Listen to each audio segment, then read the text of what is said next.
Hi, I'm Neil Christensen, author of Dark White and Malcolm Karma Cold Turkey. And you're watching the audiobook version of Dark White, where I read you, like your father read to you when you were a child, Dark White, chapter by chapter. Before we get started today, I just want to take one quick moment and let you know that my Patreon is now fully live. There are paid tiers that include audio commentary. There are paid tiers that offer things like commentary tracks on these recordings of Dark White, where I talk about the process of making it, as well as videos following me writing my next book, Bishop Church. But even in the free tier, you get the opportunity to purchase Malcolm Karma Cold Turkey, the special edition. This is my dime store edition of Malcolm Karma Cold Turkey. It is a 4.25 by 7-inch pocket paperback. It has a custom weathered matte finish cover that is absolutely gorgeous and beautiful to touch. Um, and it comes with some fun little swag when you order it too. So head on over to my Patreon, click join for free, and click the link for buying Malcolm Karma Cold Turkey Dime Store Edition. Today in Dark White, we are reading Chapter 2. Chapter 2, December 31st, 2006, 9:41 p.m. It was brisk, I remember. Chicago has cold winters, but I don't remember it being frigid, just brisk. Weather and I held hands and walked across the quad at the University of Chicago. It was chilly enough that we could see our breath in the dim yellow light of the street lamps. It hovered around us, wisping past our faces and trailing behind like the thin tail of a comet. Weather, as usual, was overdressed and underbundled for the winter climate of the city. Only a light knit sweater separated the freckled, snowy skin of her shoulders from the nearly January breeze. Her fine auburn hair danced along the tops of her shoulders, and her thin, delicate legs stood bare below her light black dress. It was absurd to dress like that at this time of year, but it was also charming, and probably intentional. She was giving me the opportunity to be chivalrous. I took it and offered her my coat. It was New Year's Eve, and we were on our way to a party at Snell Hitchcock, a dormitory on campus. It was the end of my first semester at college, and being away from home was a relief. Life after my parents' split had been chaotic and emotionally exhausting. I was glad to be on my own, taking control of my life and leaving the baggage of my broken childhood behind. It had been a smooth 4.5 months. My grades were good, not top of my class, but perfectly respectable. My professors, well, mostly PAs, seemed to like and respect me. I had a couple of good friends, which was all I needed. More than one or two people in a room at a time tended to make me anxious. Weather was a year younger than me, but infinitely smarter. She was the kind of person, the kind I can never seem to understand, who could become an expert on any topic in about 3 hours given a spiral notebook and a library card. She was beautiful and kind, outgoing and self-aware. She was the perfect balance to my fragile and unstable ego. She was my New Year's Eve date, my midnight kiss. But also more than that. We were also celebrating her early admittance. She was top of her senior class and had graduated Plainfield South High School a semester early. So she was here at U of C to start classes after the winter break. It was a reunion of sorts. We had dated on and off, but mostly on, throughout high school, and if honesty is to be employed, since preschool. Our moms were friends, so we had been forcibly attached at the hip since toddlerhood. So, there we were, two childhood sweethearts reconnecting in maturity and walking hand in hand to a party in a Gothic university dorm, unencumbered by curfews or parental supervision. We didn't have to hide affection publicly or keep the door open when we were alone in a room. Finally, we were free to just be ourselves and be together. It was the most romantic feeling I'd ever experienced. The party was a huge affair, taking up the entire Snell Hall portion of the combined buildings and attracting attendees from all over campus, even though it was officially a residents-only event. We went through a side door that had been propped open for the occasion by some of the residents so that non-house members could sneak in without going through the front door where IDs were checked. The building was beautiful. It felt the way college is supposed to feel. White limestone tiles covered the outside, peeking through dense vines of ivy. The window panes were green with oxidation, and the windows fogged ever so slightly at the edges. Inside, the walls were paneled wood and intimidating staircases that wound up the 4 floors of dorm rooms. The combined houses only held about 110 students, give or take, and of that, Snell was somewhere in the area of 50, but that night the place was packed. There had to have been 400 students shouting and dancing and drinking and playing. It was chaos riding the thin edge of bedlam. Weather and I pushed our way, slowly, through the swarms of partygoers, down the hall to the tea room where the heart of the event was located. It was loud and sticky and smelled like a locker room after a baseball game. It was just the kind of environment I usually tried to avoid, and I could feel my anxiety starting to build from the noise and the bodies pressing against me from every direction. Then I felt a squeeze. The gentle grip of Weather's hand around mine, calming me and focusing my energy and attention on her. In the tea room, Weather let go of my hand and looked around. "Introduce me," she said eagerly. "I want to meet people." I darted my head around looking for anyone familiar. I didn't go to parties much, and the faces in the room may as well have been pictures on milk cartons. "I don't know any of these people," I said, leaning into her ear to be heard over the cacophony. Weather smiled and kissed me on the cheek. "We should do something about that," she said. "Come on, introduce me." She grabbed me by the wrist and pulled me to a corner where a small group of girls was chatting with light but serious faces. They were carbon copies of each other, just with different hair. Thin and fashionable, with eyeglasses and earrings.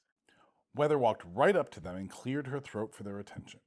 It worked, and they all looked at us with cautious expectation. There was a moment of silence. Then, Weather jabbed me in the ribs with her elbow. "Oh, ladies," I said in an awkward attempt to be charming. "I'd like you to meet Miss Weather Rose. She is my beautiful and brilliant girlfriend who will be joining us as an English major here at this prestigious institution of learning."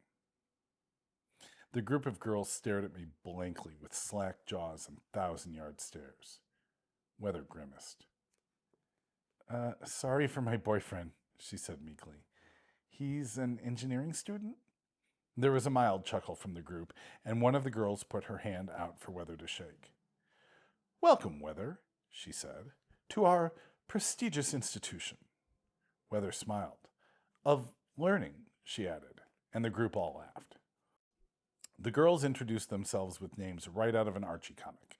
Betty and Veronica, Chloe and Delilah, and all announced their majors. English was the prevailing area of study, unsurprisingly. "We were just talking about our favorite instances of Chekhov's gun," one of the girls said. "Any thoughts?" "Oh, we're not really gun people," I said. The group of girls burst out laughing. Weather, too. I had no idea what the joke was, but I felt foolish and tasted stomach acid in my mouth. Weather put her hand on my back and rubbed it in small, slow circles. She stretched up on her tiptoes and kissed me on the side of my forehead. "Why don't you go find us some drinks, hon?" she whispered. I looked at her for a moment, unsure of what I should do. "It's okay, Gavin. I'll be fine, and you look like you could use a cocktail." I shrugged. I guess I'll be right back then?" She smiled at me so sweetly then. She smiled and took my hands in hers and said, "Thanks, hon. Love you." It was the first time. The first time she had said that, and she said it so casually. Not a big thing. She just said it. She didn't even wait for me to return it. She just turned back to the girls she'd just met and continued giggling and talking and having a great time. She was at a huge party with people she didn't know, and she was simply at ease and fitting in. I had known it before, but at that moment it really hit me how much I loved her too. The bar wasn't in the tea room. The party, while overflowing with uninvited guests that were being intentionally overlooked, was still a sanctioned university event for minors and, as such, did not have alcohol available officially. There were, however, numerous collections of beer and liquor arranged in bar-like setups in the dorm rooms throughout the building.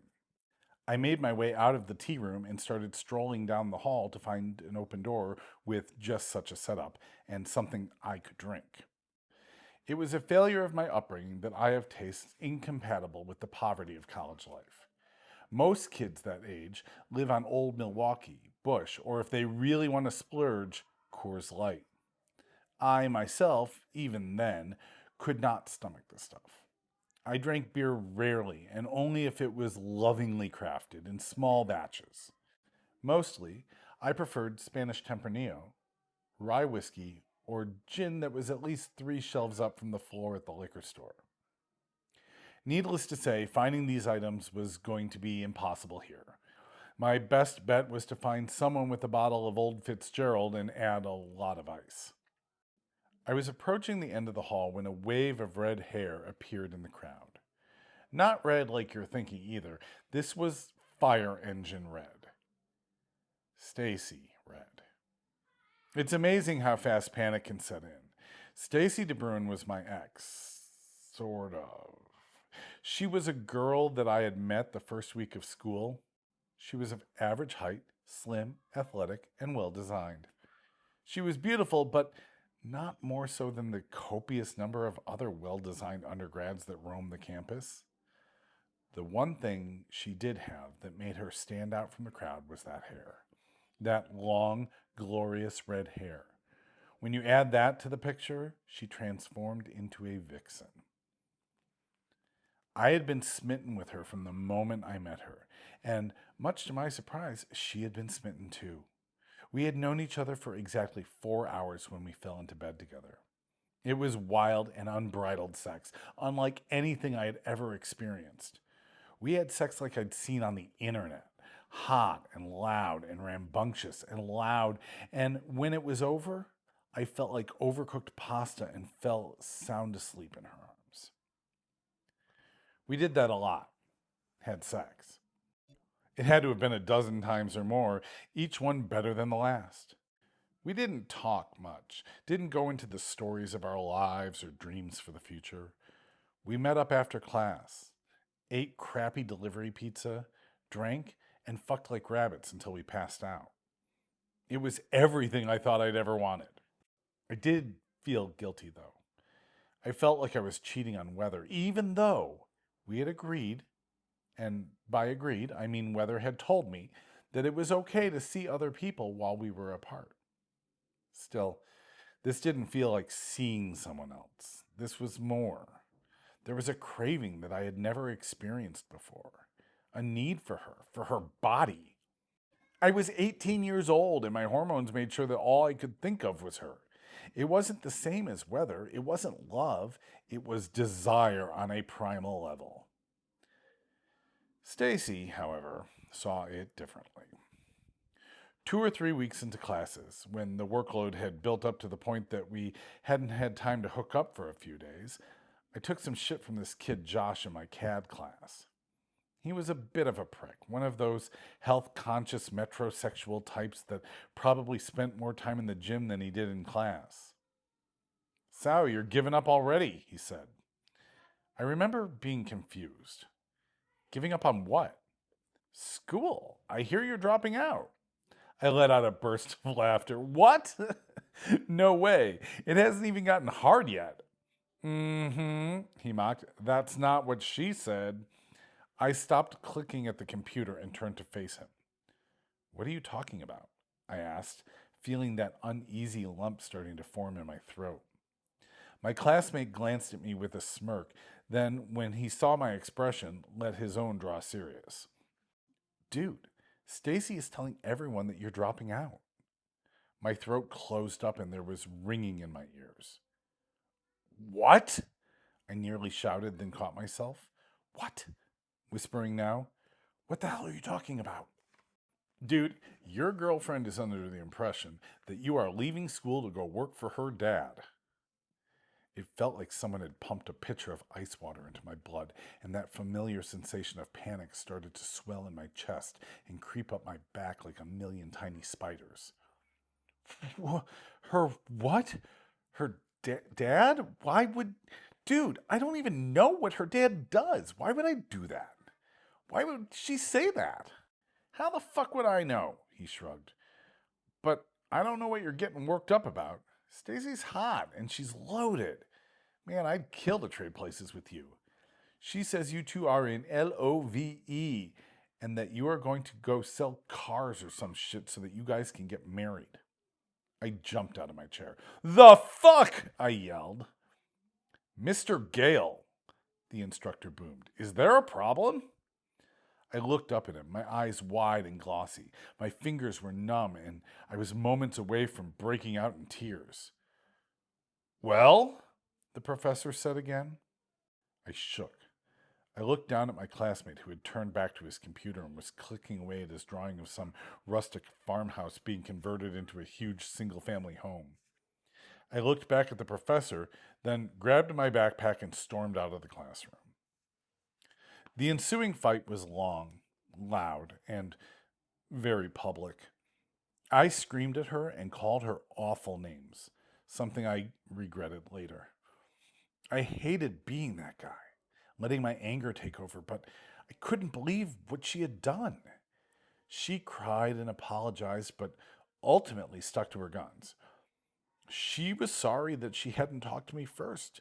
Sorry that she told other people her plans before me, but she insisted it was what was best for us. She said that we were meant to be, and that I just couldn't see it yet. I spent the rest of the semester avoiding her and dodging her phone calls.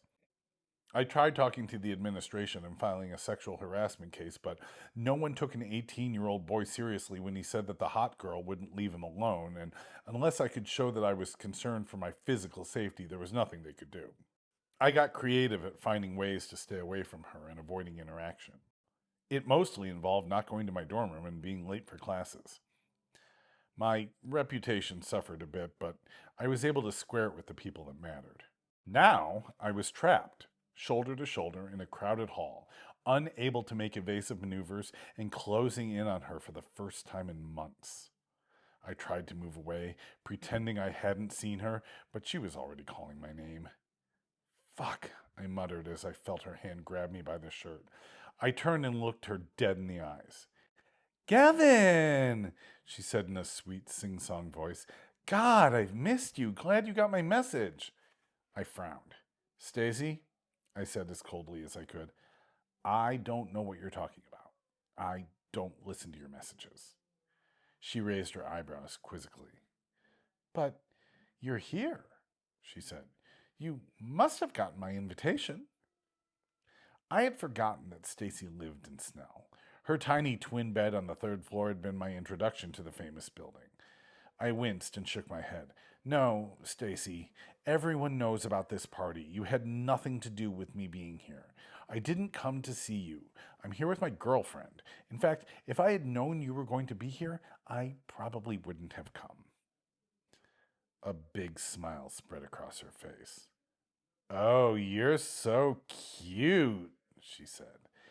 Gavin, I live here. Of course I'd be at the party. I like the routine, though. Playing hard to get. Very sexy. Girlfriend's a nice touch, too. She mocked, looking around the crowd. I don't see anyone. Should we be naughty on the sly? She put her hand on my shoulder and I jerked away. Oh my fucking God, you're a lunatic, I shouted. People turned and looked. Gavin, you're making a scene, she whispered. I backed up and turned away. People watching the two of us spread apart, giving me room to move. I headed back down the hall, almost running, and the crowd seemed to give up on the show and went back to their previous revelries. Stacy disappeared into the mass of strangers. Back in the tea room, I maneuvered back to the corner where the group of girls had been, but there was just a couple of guys sipping Miller Lite and talking about the Cubs' shitty season. I spun around, frantically looking for Weather. She was nowhere to be seen, but I did spy one of the girls that had been in the group and made my way over to where she was sitting. It was Veronica, the girl that had shaken Weather's hand. She was on a plush red sofa, sipping a clear plastic cup full of some kind of pink wine and laughing with a new group of girls, all decked out like they were going to be peeling their dresses off on stage later that night. "Excuse me," I blurted out, half wheezing and interrupting the girl mid-sentence. She looked up annoyed, then recognized me and smiled. "Hey," she said. "Engineering dude, right?" I frowned, rolled my eyes, and nodded. "Yeah. Where's—" "Yeah," she interrupted. "Your girlfriend was looking for you." "What?" "Yeah, Weather, right? She was wondering what was taking you so long. She went off to find you. Did she? Find you?" I shook my head. "No," I said in an irritated voice. "No, she didn't. Do you know where she went?" The girl shrugged. "I don't know," she said, already turning back to her friends. "Some guy was taking her to find you." I straightened up. My antisocial personality was starting to fight back against my best efforts to be friendly. If Weather were here, she would touch my neck or stroke my arm. She'd do what she does, and I'd be able to turn off the faucet of my frustration. But she wasn't here. "Some guy? Who? Who was it?" She looked back, now fully annoyed. "If I knew who it was, I wouldn't have said some guy." I stared back at her, incredulous. "Do you know which way they went?" She looked back at me again, then just went on with her conversation. I sighed. The last thing I wanted was to go back out in the hall and risk running into Stacy again. But I also wasn't going to let my 17-year-old girlfriend wander around alone in a drunken college crowd, or worse yet, with some drunken college guy. I pressed my way through the swelling crowd and made it out into the corridor. I'm not an especially tall man. I come in at a totally acceptable, in my opinion, 5'10". Still, in a crowd, I'm looking at the backs of people's heads. On my tiptoes, I could roughly see over the swarm of people packed wall to wall, and to my best judgment, I didn't think Weather was one of them. Around the corner from the tea room was the main stairway, and I fought my way through the kids like salmon until I made it there. The stairs were less congested, and I was able to move up them without a hassle. I continued my search, growing more and more frantic. Up and down the hall of the second floor, and then the third, panic surging with each empty room. The fourth floor was suites, and the party hadn't moved that far. There were a few people scattered about, but it was quiet and easy to see Weather wasn't there. I retraced my steps back down the floors, checking each room again and asking anyone I knew, which wasn't many, if they had seen Weather. It was my fourth pass down the hallway of the second floor when I noticed a closed door and felt a greasy chill. Every other dorm room in the building had been open. Partiers moving in and out, bar service in some, movies or football games in others. Everything was open but this room. I pushed through the people between myself and the door and pressed my ear against it. It was quiet. I listened hard, leaning into the door and holding my breath. Nothing. I started to move away, and I heard something. I couldn't identify it exactly, but it made the hairs on the back of my neck stand up. I leaned in and listened, and there it was again. Soft, like a whimper. Turning the doorknob gently, I cracked the door to peek in. I saw bare skin, muscles pulled taut along a wide back, and a thick neck bulging with veins.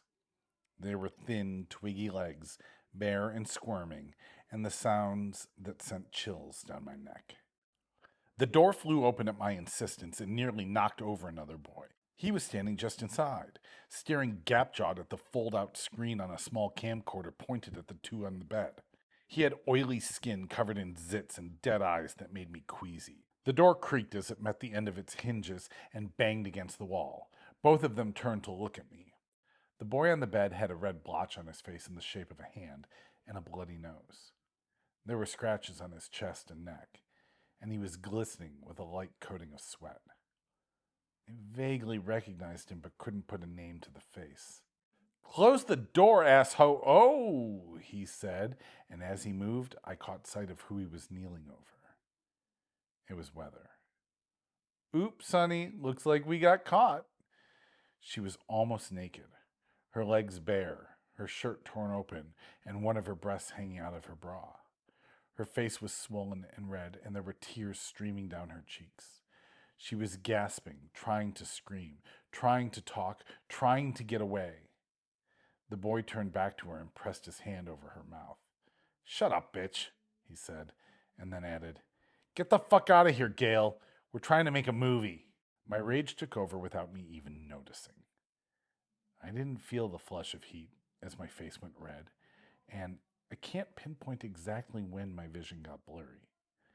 I do remember hearing a pop, a kind of snap, and then blood rushed through my ears, silencing the sounds at the party behind me.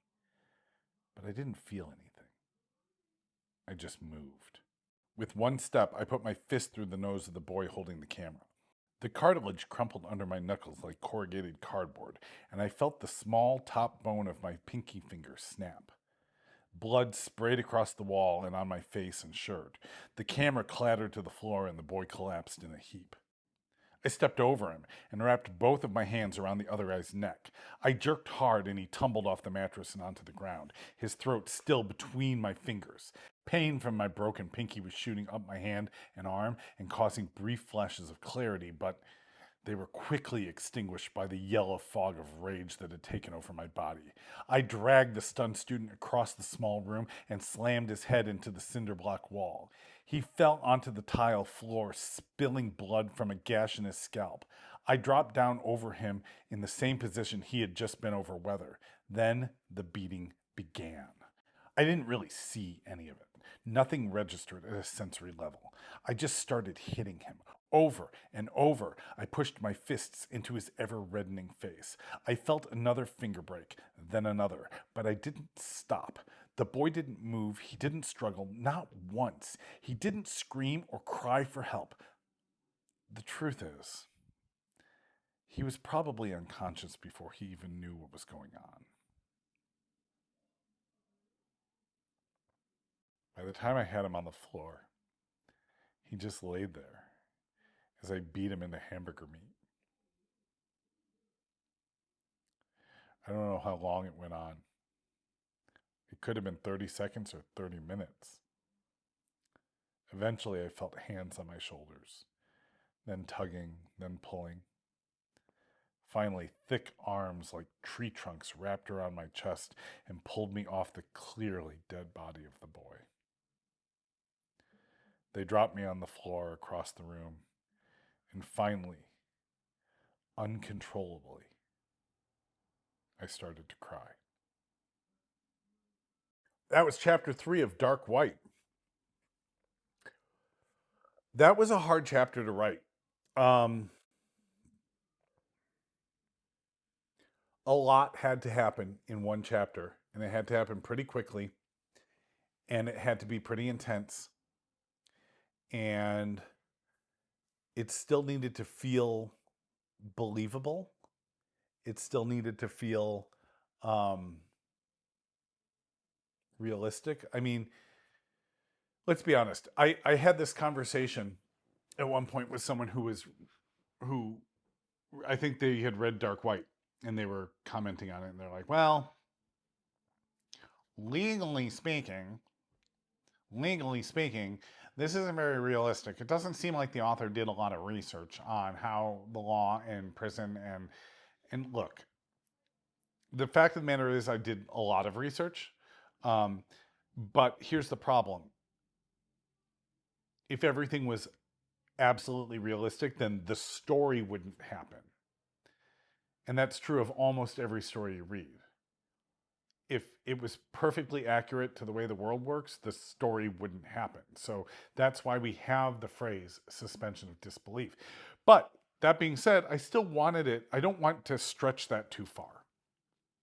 I don't want it to be absurd, and I don't want it to take anyone out of the story. I just, you gotta have the story happen. But yeah, I wanted it to start soft. I wanted it to start soft and sweet and loving and dear and progress slowly so that you could feel like Gavin felt, like things spiraling out of control until at the very end, the most abominable thing and his abominable reaction. Justified? I don't know. But yeah, that was a chapter that took a lot of work and rework and rework. And rereading it now, I'm really happy with it. I really like where it went and how it got there. And yeah. So thank you for watching. Feel free to go and pick up a copy of Dark White, paperback or ebook, and follow along as we're reading this. And while you're at it, you can go and pick up a copy of Malcolm Karma Cold Turkey, the spiritual successor to Dark White. And if you really want, head over to my Patreon and grab the Dime Store special edition of Malcolm Karma Cold Turkey. It is available to all subscribers to my Patreon, even the free tier.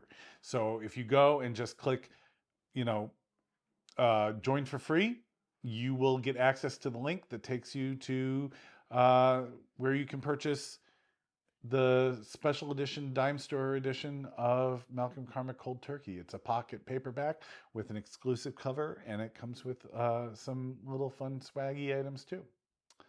Thank you so much. Of course, if you liked this, go ahead and hit the like button. That super helps out, like for real. And also the subscribe and the bell and all that stuff. I don't know that actually helps out at all, but the like ones do. The likes help a lot. So go ahead and do that. Share it with other people, and we'll see you next time for chapter 3.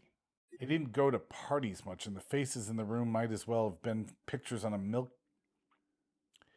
I didn't go to parties much, and the faces in the room might as.